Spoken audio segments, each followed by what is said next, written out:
his teenage daughter has been a little bit different recently. She's not quite the same bubbly personality that she's had before. Something's a little bit different about her. It started when they had to leave. When they had to leave their family and friends behind and say, we've got to go do this thing. That's when it started. That's when he started to notice she was a little bit different. And so when they got to the place that they needed to get to, and she wanted to go out in the town, she wanted to find out who all of these people were, it was a no-brainer for him because she's been kind of lonely. She wants some friends. All she's got is a whole bunch of brothers that could field a football team basically at this point. And she doesn't really want to connect with them that much. She wants to connect with people her age, the women that are all around her. And so Dad finally lets her go out on her own. She's just a teenager that wants to mingle with some friends, to see what the town people are like in her new home, in her new city. And she's been kind of the last thought of recently. She hasn't had a whole lot of time with Mom. Mom's too focused on Dad and trying to get Dad to love her more than the other wife.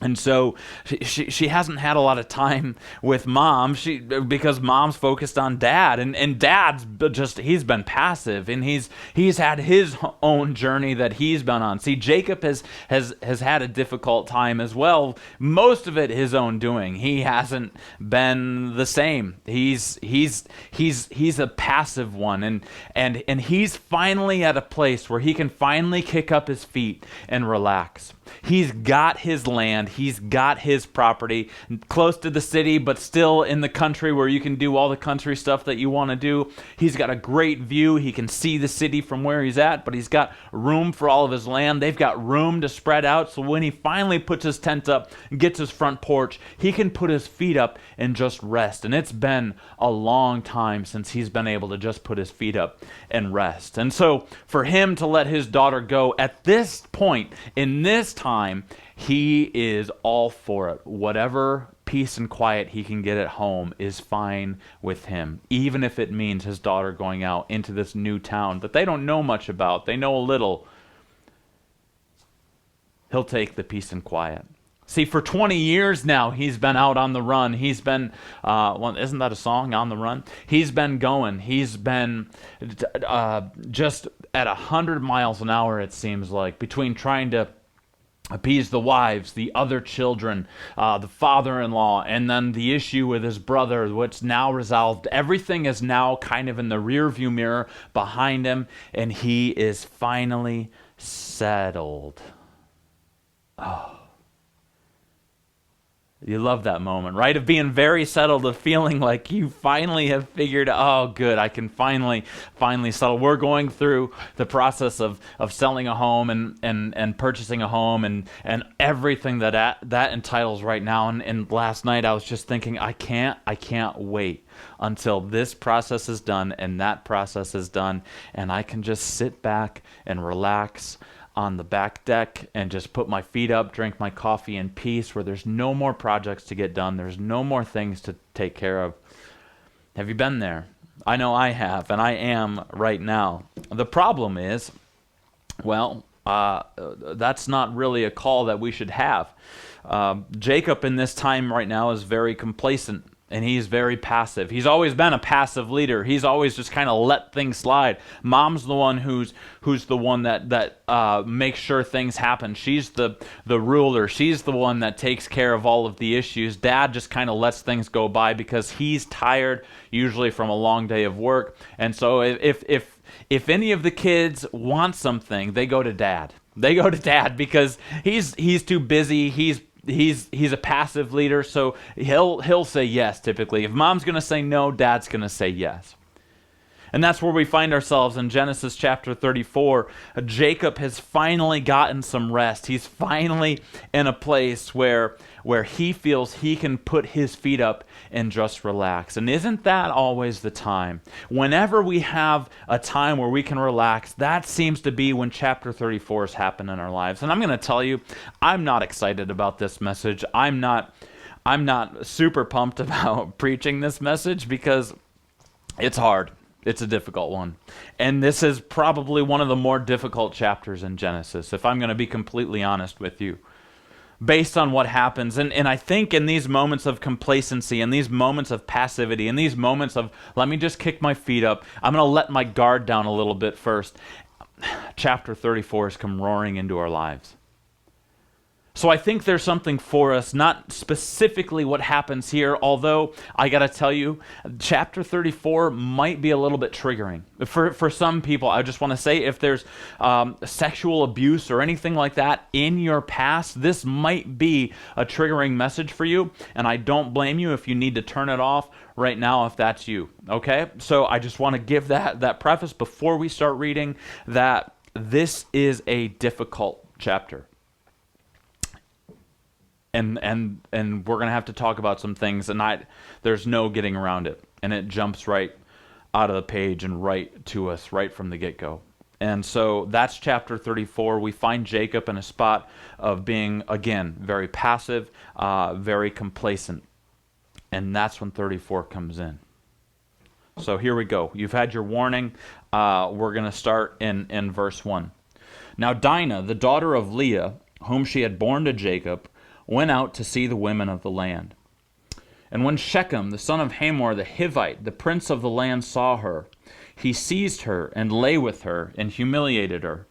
And his soul was drawn to Dinah, the daughter of Jacob. He loved the young woman and spoke tenderly to her. So Shechem spoke to his father Hamor, saying, "Get me this girl for my wife." Now Jacob heard that he had defiled his daughter Dinah, but his sons were with his livestock in the field. So Jacob held his peace until they came. I told you 34 is difficult.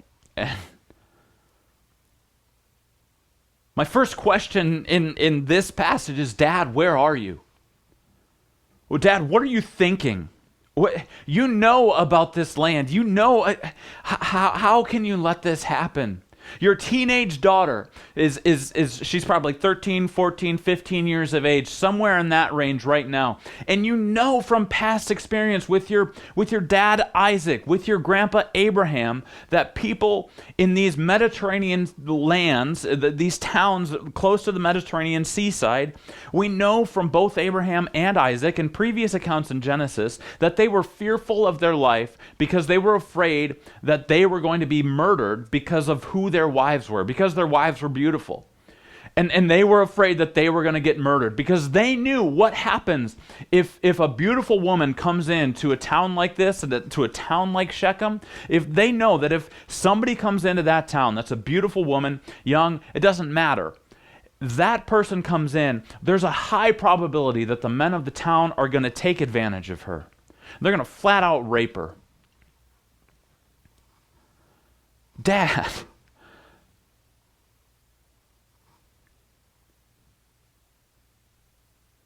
what are you going to do? How? How do you do this? How do you do this?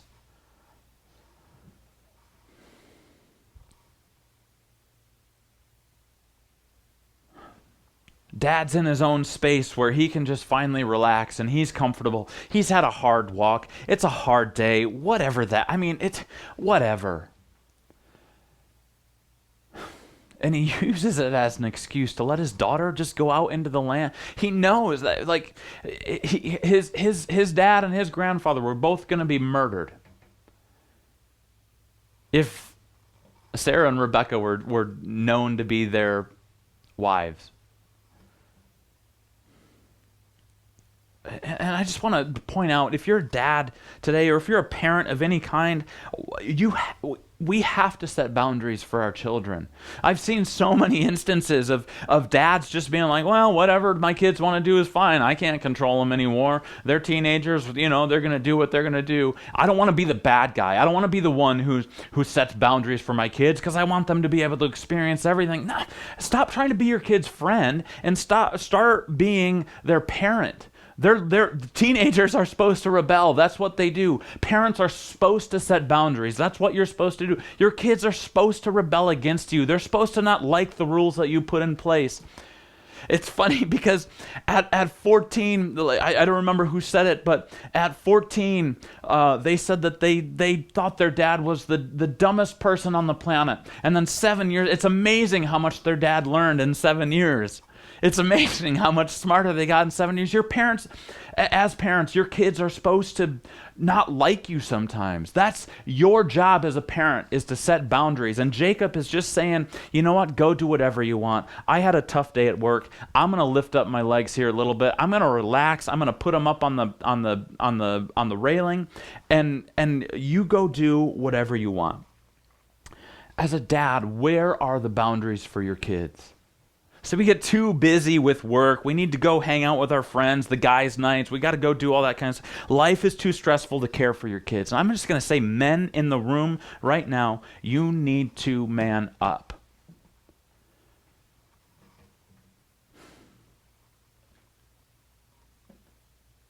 Our kids are looking for us for direction.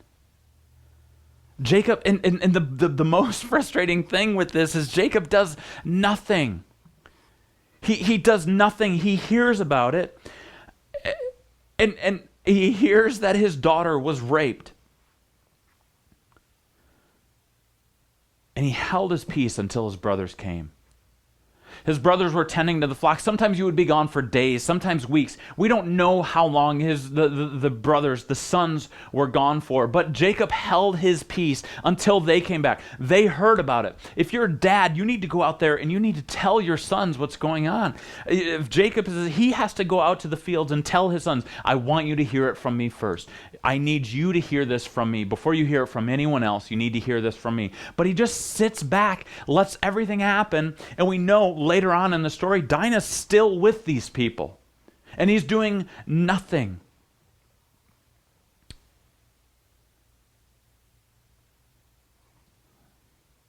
This hits close to me because I've got 2 daughters,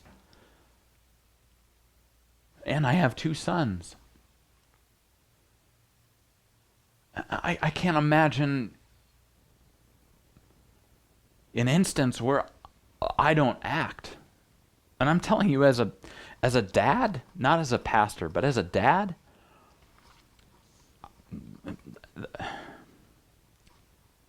I'm not sure what I would do if somebody did that to one of my little girls.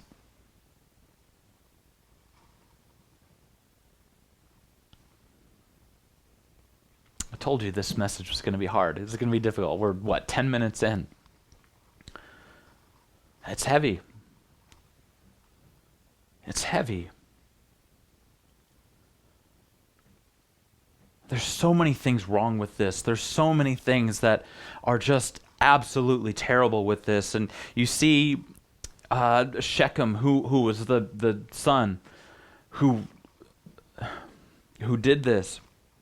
He said, get me this girl for my wife. And it says his soul was drawn to Dinah, the daughter of Jacob. He loved the young woman and spoke tenderly to her. And then he said to his dad, get me this woman. Get me this girl for my wife. I got to tell you, women, if you're still listening or still watching, believe what he does, not what he says. Believe what he does, not what he says. Guys can speak tenderly because we know when we've done wrong, right? We know when we've upset the apple cart. We know when we're at fault with something, and so we can speak tenderly. And we go, okay, I'm sorry about that. I was drunk and I didn't know what I was doing. I'm sorry that it escalated to that situation. I'm sorry that I pushed you the other night. I'm sorry that I spoke to you that way in front of my friends. It'll never happen again. And then the guy tries to speak sweetly to the woman. Say, I love you. You know that. Just I'm sorry about that. Let's try again. Hey, how about a date night? Whatever that looks like. And they'll start speaking tenderly, but their actions keep betraying their words. Women, listen to what he does, not what he says. Believe what he does, not what he says. And if you're a man of true integrity, you're going to do the things that you say.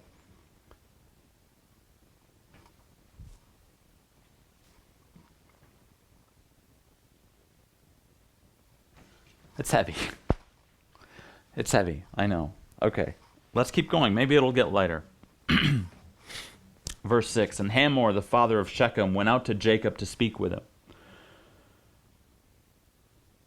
The sons of Jacob had come in from the field as soon as they heard of it, and the men were indignant and very angry, because he had done an outrageous thing in Israel by lying with Jacob's daughter, for such a thing must not be done. But Hamor spoke with them, saying, the soul of my son Shechem longs for your daughter. Please give her to me. Give her to him to be his wife. Make marriage with us. Give your daughters to us, and take our daughters for yourselves. You shall dwell with us, and the land shall be open to you. Dwell and trade in it, and get property in it. Shechem also said to her father and to her brothers, he's standing behind Dad at this moment, right? He's standing behind Dad. Dad's doing all the negotiating. He's saying all this stuff, and then Shechem, all eyes are right on him. The brothers are super angry right now, and they're ready to kill him immediately. So Shechem feels like he's got to say something, right? Because all eyes are on him. Shechem also said to her father and to her brothers, let me find favor in your eyes, and whatever you say to me, I will give. Ask me for as great a bride price and gift as you will, and I will give whatever you say to me. Only give me the young woman to be my wife. There's no apology. There's no remorse. These guys from Shechem and Hamor are just saying, name your price and we'll give it. We know, maybe he boys will be boys. What's the price? What do we got to pay? And Dad is still silent.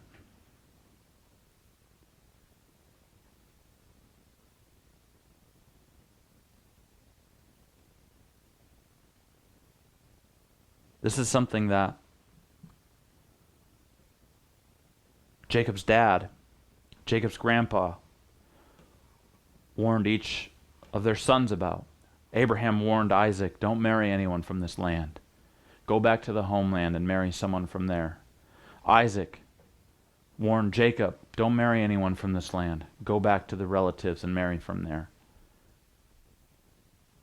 And now Hamor and Shechem come and be like, let's get a pact here going. You can marry our people. We'll marry your people. We'll live in harmony.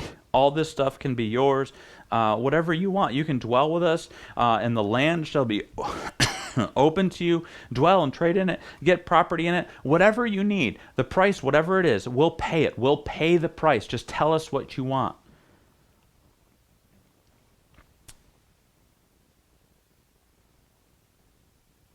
Not even an apology. Dads, where are you? What are you doing? Men in the church, what are you doing?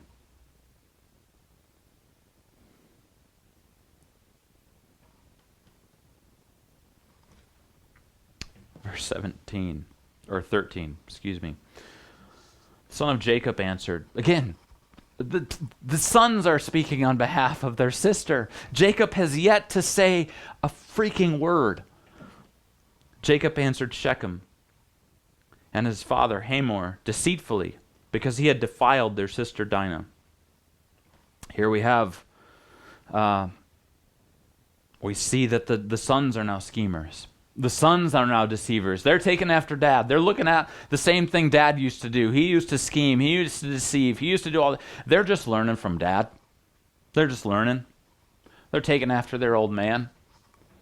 In one aspect, they said to them, we cannot do this thing, to give our sister to one who is uncircumcised, for that would be a disgrace to us. Only on this condition will we agree with you, that you will become as we are, by every male among you being circumcised. Then we will give our daughters to you, and we will take your daughters to ourselves, and we will dwell with you and become one people. But if you will not listen to us and be circumcised, then we will take our daughters, and we will be gone. So the brothers say, you know what? Here's the problem. Here's the problem with all of this. We would love to have your people, we can commingle, we can do all that kind of stuff. But here's the problem, guys. You're not circumcised. And we're circumcised. See, we're set apart. We're these holy people over here. We've been set apart. See, we have this thing called circumcision. You might have heard of it before. It's been around. It's not just an Israel thing. It's a lot of different nations. We believe that you need to be circumcised. And they're scheming and they're deceiving in this moment.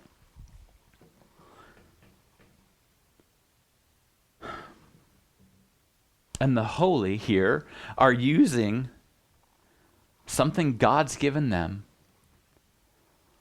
for their own schemes and devices.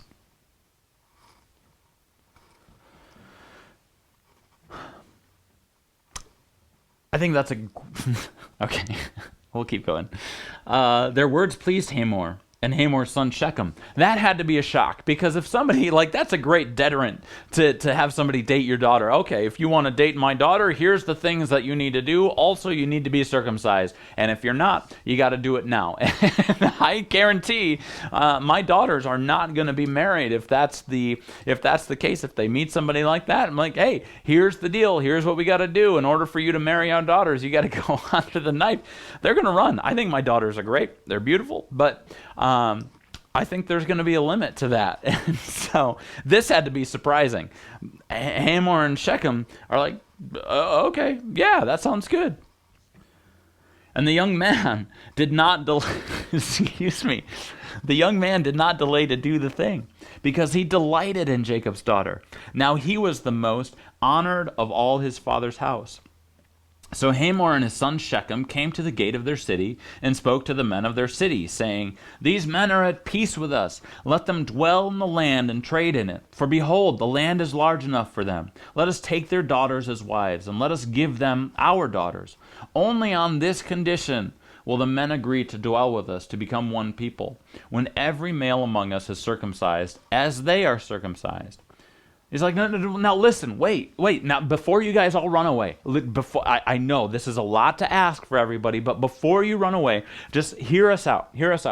Will not their livestock, their property, and all their beasts be ours? Only let us agree with them, and they will deal with us. They will dwell with us.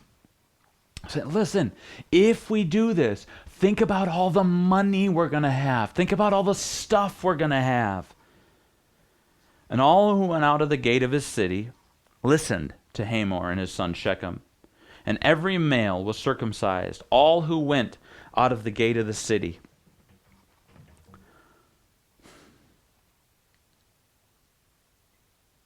And you have these guys, maybe they don't know any better,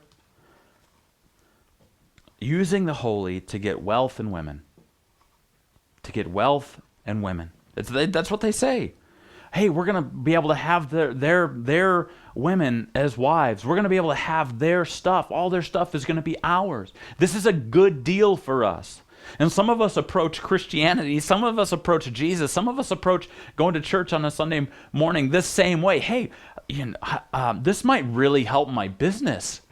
If I show myself in the community as someone who loves Jesus and is following, I might be somebody who has integrity. I might be looking that way as somebody who has integrity. This is going to be a good deal for us. And if you're single, like when to be honest, I was single in my high school years. I wasn't single much in my adult life. I got married young, but you went to youth group, and speaking from my understanding, you went to youth group to find a girlfriend, to find a wife.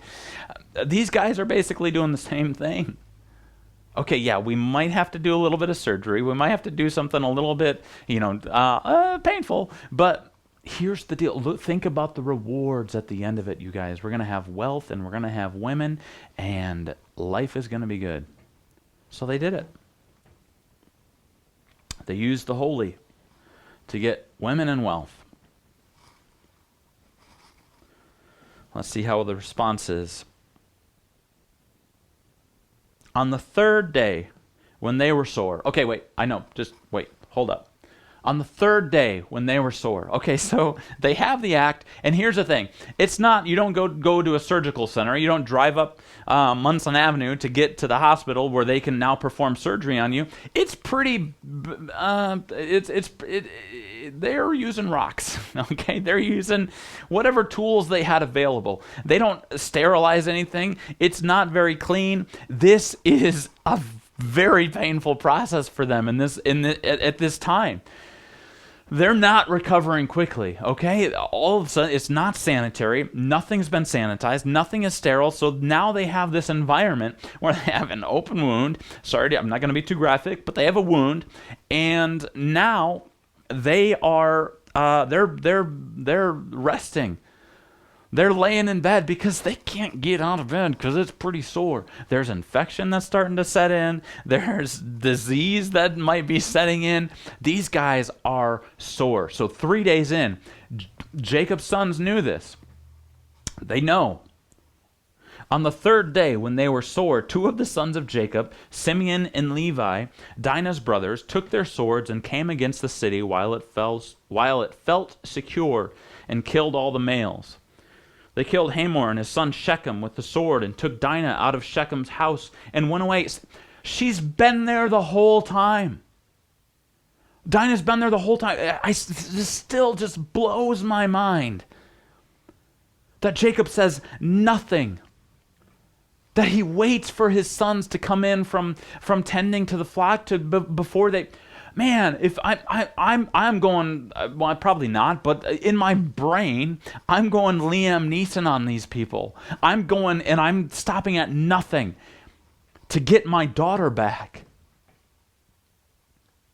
I'm going out into the fields and I'm telling the brothers, my sons, this is what's happened to your sister. We need to go get her. This was a rescue mission for Simeon and Levi. They wanted to get their sister back. But what happens next? The sons of Jacob came upon the slain and plundered the city because they had defiled their sister. Now they're just using that as an excuse. They took their flocks and their herds, their donkeys, and whatever was in the city and in the field, all their wealth, all their little ones and their wives, all that was in the houses, they captured and plundered. So the sons of Jacob now took matters into their own hands, and they decided that we're going to do something about this. If dad is not going to do it, if he's a coward, if he's passive, then we're going to do something about this. And they go and rescue their sister, and then all the brothers come in, and they just start pillaging and plundering and taking the women and children, and now they're going to use them as slaves?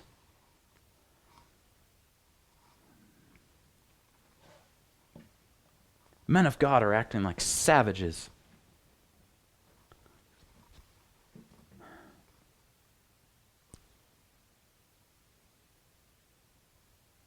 And it's chapter 34. It's the 34s of the Bible that, man, this has to be written by God.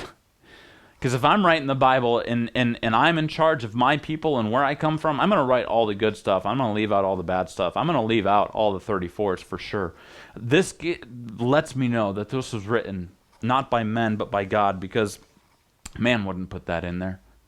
Not with their own heritage, not with their own lineage. Remember, this is Moses telling this story. This is Moses writing this down for his people. And I'm sure he's writing it down, trying to figure out what all to write. And he gets to this point of the story and is like, maybe I should skip that. And God's like, no, put it in there. Put it in there. We need to learn from this.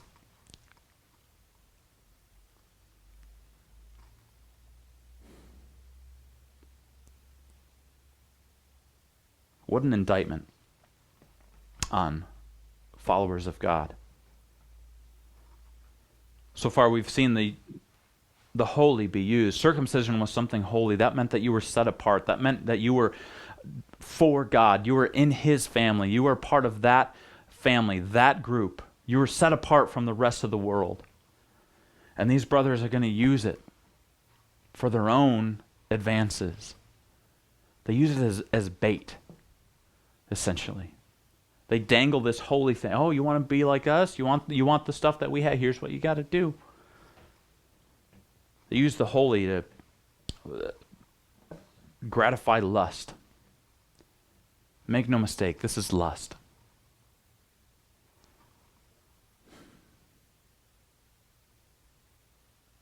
They use the holy to increase wealth. These are Hamor and Shechem. This is their reasoning.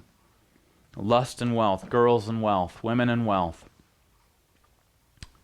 And to cover for murder.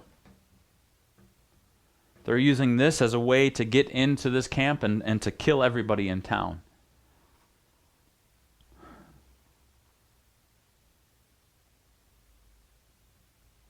Now, we might not use the holy for murder, but I think, I know people have in the past.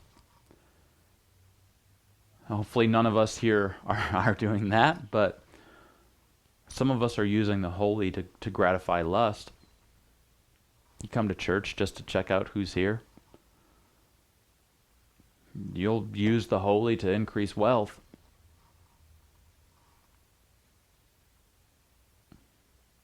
I told you this chapter sucked. All right, last couple of verses. Then Jacob said to Simeon and Levi, finally, Jacob speaks, finally. It's about time, Dad. You have brought trouble on me by making me stink to the inhabitants of the land, the Canaanites and the Perizzites. My numbers are few, and if they gather themselves against me and attack me, I shall destroy both I shall be destroyed, both I and my household. Jacob finally speaks up. And not a word is mentioned about his daughter. Jacob speaks up to his sons, and they're like, you idiot. What's going to happen to me?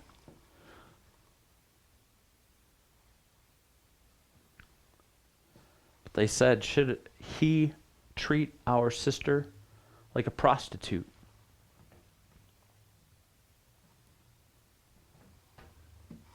Jacob can't say anything about that, can he? That's how 34 ends. They said, should he treat our sister like a prostitute? And Jacob has to just, I got nothing. Dads, men, live a life of integrity. Live a life of leading your family. So that you can talk to your kids, so that you can set boundaries for your kids, so that your words have weight. And may your actions back up the words that you say, so that those words continue to have weight. Jacob has nothing that he can do for his kids here. He's got no ground to stand on in this moment. He's deceived his way through life. He's only cared about himself, and his brothers or his sons just called him on it. And he could say nothing.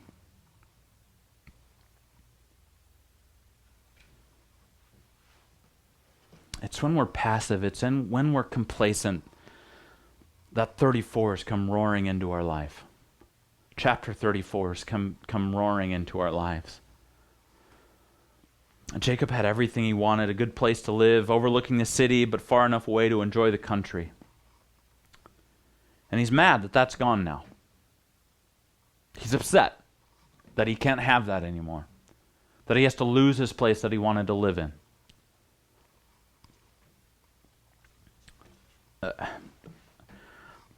He shouldn't have been there anyway. Jacob and his family and his people traveled over 300 miles from his father-in-law's place to where they were at here. They had 20 more miles to go. 20 more miles to get to Bethel, and they stopped there. They said, this is good enough. And I'm going to tell you, for us, whatever it is that we've got going on in our lives, if you're not there yet, keep going. If you're not there yet, keep going. I've almost get that habit. I only do it once in a while now. It's not completely gone, but it's basically gone. We can pretty much count it as gone. If it's not gone yet, if you're not there yet, keep going. Keep going. You can't stop. I can't stop. Jacob didn't get there. If you haven't gotten there yet, then this is going to blow your mind, okay? If you haven't gotten there yet, you haven't gotten there yet.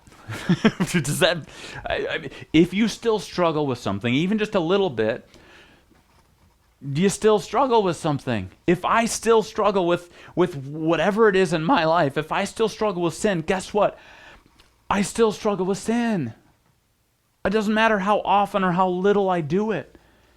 If I'm on a road of recovery, until I'm recovered, I'm still in recovery. And for a lot of us, for the rest of our lives, we are in recovery.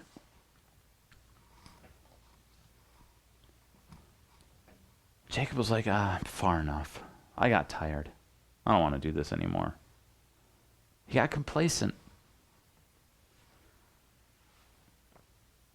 He liked the view. He liked where he was set up. Sure, he wasn't exactly where he was supposed to be yet, but he liked it. It was well enough for him. Here's the thing. Here's why we have to keep going. Because if we don't keep going, we're going to become complacent, and where complacency is, that's where sin gets to come in. That's where the devil's going to come in and take residence in that. He's going to take residence in your complacency. Oh, he doesn't care about that anymore. I can start working on that. He took all the filters off of the internet. Great spot for me to hop in there.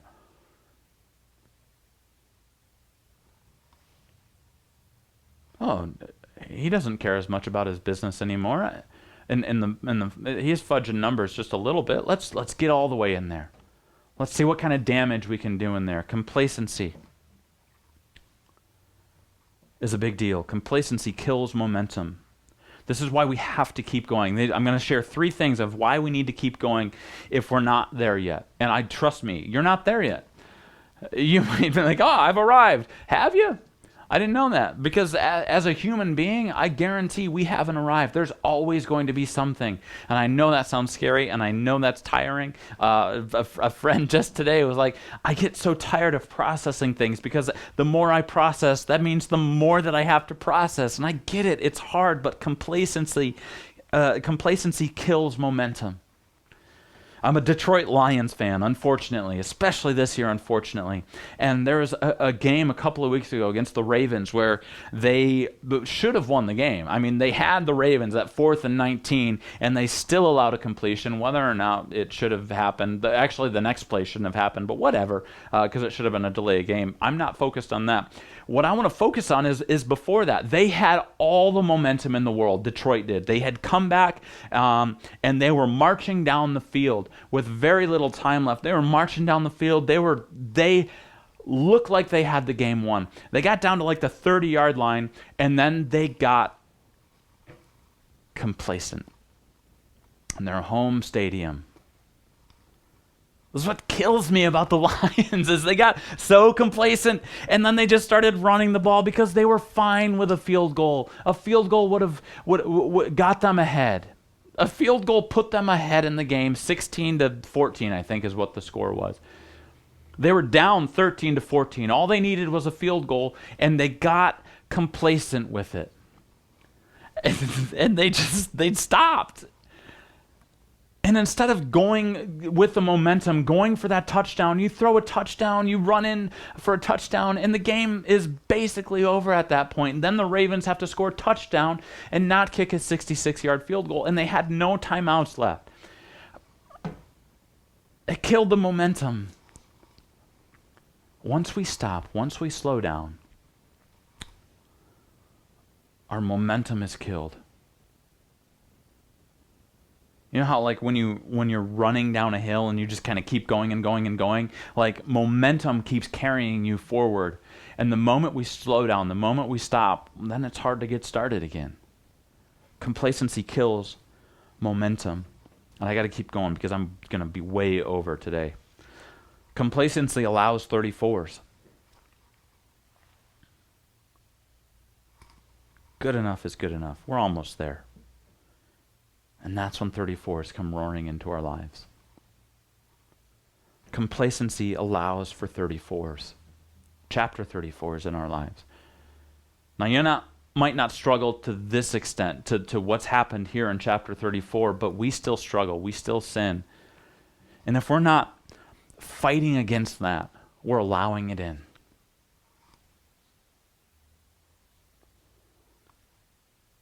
That's why it's so important that we don't get so busy in life.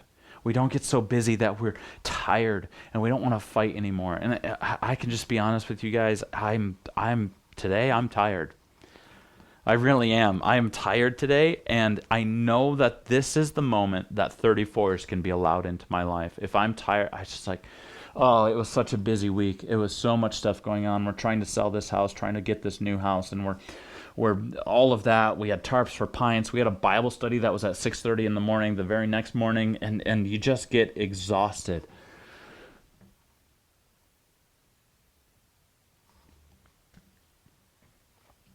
I'm just going to put my feet up for a while. It's been a long, hard journey. I'm just going to put my feet up for a while. I've conquered some demons. I've conquered some mountains. I just need to rest for a minute.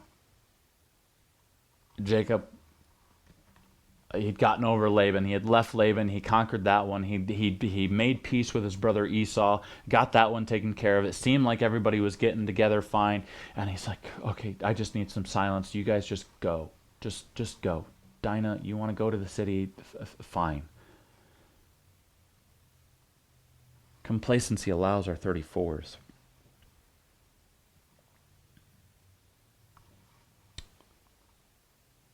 And complacency lets sin lead.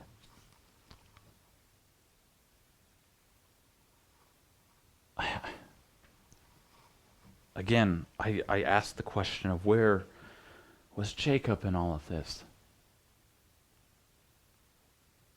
He stepped aside. Where spiritual leadership is void, sin is going to take over. And Jacob, as the spiritual leader of this home, of this household, he needed to be the one that stepped up in this moment. And he was too complacent, so he was like, you know what, sin can take over this one. The brothers storm in. They devise a plan because they learned that from dad. And sin takes hold. And we get this brutal chapter. What could have happened had Jacob stepped in? What could have happened if Jacob had boundaries for his children and said, you know, Dinah, you're 14 years old, 13 to 16, whatever the age you are. You know you can't go out by yourself.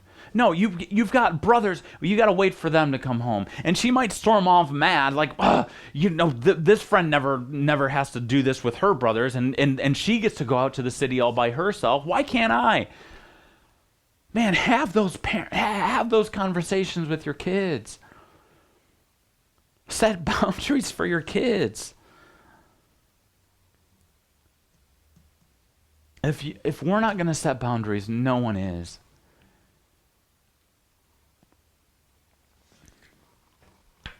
I shouldn't preach angry, so I'll preach more relaxed, I guess. But guys. I'm just so frustrated with this chapter. Complacency lets sin lead. There's the other thing about this chapter is there's no mention of God in 34. Not a single one. Now they use some of his language. They use some of his things that they've given, that God has given to Jacob and his family. They've used it, but there's no mention of God here. God is absent from their lives.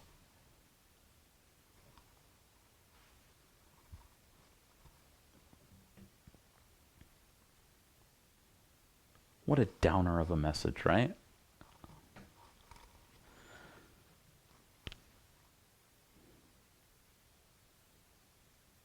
If that was where the Bible ended, if that was where this entire story ended, yeah, that'd be a downer. And this is an awful situation, and we're going to use this as a what not to do. And sometimes that's all we can do with messages. We try to be positive, we try to find a glimmer of hope, but this one, here's what we don't do. Here's what we don't do. But if there's a glimmer of hope, I've got to go to the New Testament for us to find it. Actually, next week we'll cover some of that with a response. Clayton's going to cover that. But God's grace covers our 34s. You might feel like a failure as a parent. You might feel like a failure as a man, as a woman, as a child, as a citizen, as a human being. But know this, that God's grace covers our 34s. whatever your 34 is. Whatever that sin issue is, God's grace covers our 34s. Not as a license to keep on sinning, not as a thing where we can, oh good, got it covered, so I can just do whatever I want to do. No, it's not that. But God's grace covers our 34s. So we can continue to improve, so we can continue to move on, so we can continue to see His light in our lives. God's grace covers our 34s. It says in Romans chapter 5, this is the Apostle Paul. He says, "For while we were still weak, at the right time Christ died for the ungodly." Oh, isn't that good? Isn't that what it's all about right there? That Christ died for the ungodly. I'm so glad for Romans 5 verse 6 that Christ died for the ungodly, because I know in my life, maybe I look really great as a pastor and just like I seem like I've got it all together, but you don't know what goes on in here. You don't know what goes on in my life. I am an ungodly person, as is every single person on the planet. And I am so grateful. I am so thankful that Christ died for the ungodly. Because that's me and that's you. We might think of those people, whoever that is, whoever those people are, as the ungodly people. It's not. It's you and it's me. We're the ungodly ones, and Christ died for us, and we can't forget that. That's going to be the thing that keeps us from being complacent. Christ died for the ungodly, so I'm going to do everything in my power, everything I can to worship Him and love Him and honor Him with my life, so I don't keep doing the ungodly things. I don't keep doing the 34s. I can move forward in life, because I'm not there yet, so I need to keep going. I need to keep going. I need to keep going. For one will scarcely die for a righteous person, though perhaps for a good person one would dare even to die. But God shows His love for us in that while we were still sinners, while we were still in our 34s, while we were still in the sin, still in the dirt, still in the mud, still in the muck, still looking at that stuff on the internet, still cheating on our spouse, still fudging the numbers in our business, still lying to people around us, still treating people poorly, still thinking of ourselves as better than the other one, still thinking that we're right and the other side of the aisle is wrong. While we were still doing those things, Christ died for us.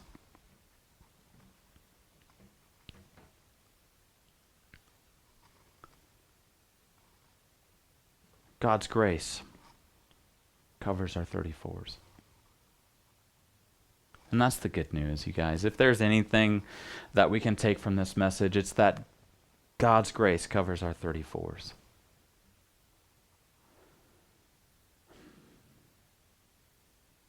What does that look like for you this morning? Maybe you're still struggling with something. Maybe there's still something in your past that you haven't let go of. Maybe there's sin in your life that you just can't seem to shake. Those 34s in your life. My encouragement is to just don't get complacent with it. We're not where we're supposed to be yet. Keep going. You got 20 more miles to go. You might have 100 more miles to go. But keep taking that next step. And ask God, how can I surrender myself to you today? We talked about that last week, and I hope you did it. Let's pray. Dear Jesus, thank you so much that you died for me, a sinner. God, help me to live that out in my life with love for the people around me. God, help me to not be complacent in the areas that I'm complacent in right now. Help me to continue to keep going, and help us as a church to continue to keep going. It's in your name, the name of Jesus, the strong name of Jesus, the grace-giving name of Jesus that we pray. Amen.